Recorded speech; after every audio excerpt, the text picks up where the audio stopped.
The power of awareness. Chapter 5. The truth that sets you free. The drama of life is a psychological one in which all the conditions, circumstances, and events of your life are brought to pass by your assumptions. Since your life is determined by your assumptions, you are forced to recognize the fact that you are either a slave to your assumptions or their master.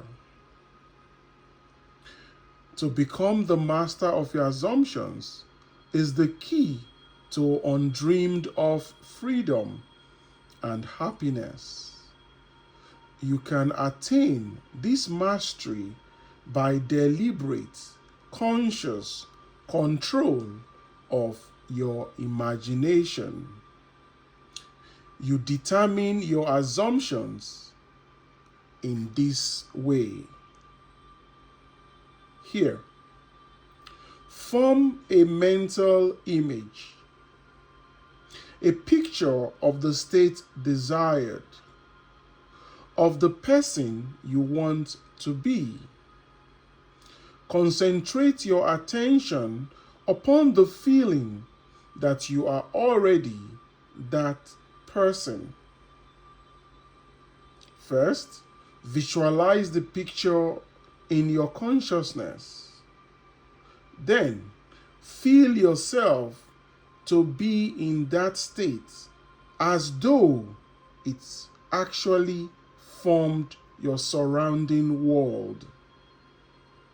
By your imagination, that which was a mere mental image is changed into a seemingly solid reality. The great secret is a controlled imagination and a well-sustained attention, firmly and repeatedly focused on the object to be accomplished. It cannot be emphasized too much that by creating an ideal within your mental sphere, by assuming that you're already that ideal, you identify yourself with it and thereby transform yourself into its image. That is, you are now thinking from the ideal instead of thinking of the ideal. Every state is already there as, quote, mere possibilities, end quote, as long as we think of them. But they are overpoweringly real when we think from them. This was called by the ancient teachers, quote, subjection to the will of God, or resting in the Lord. And the only true test of, quote, resting in the Lord is that all who do rest are inevitably transformed into the image of that in which they rest. That is, thinking from the wish fulfilled. You become according to your resigned will. And your resigned will is your concept of yourself and all that you consent to and accept as true. You, assuming the feeling of the wish fulfilled and continuing therein, take upon yourself the realities of that state. Not assuming the feeling of your wish fulfilled, you are ever free from the results. When you understand the redemptive function of imagination, you hold in your hand the key to the solution of all your problems. Every phase of your life is made by the exercise of your imagination.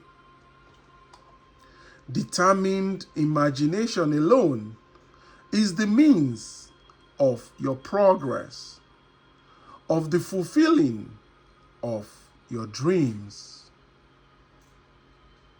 It is the beginning and end of all creating.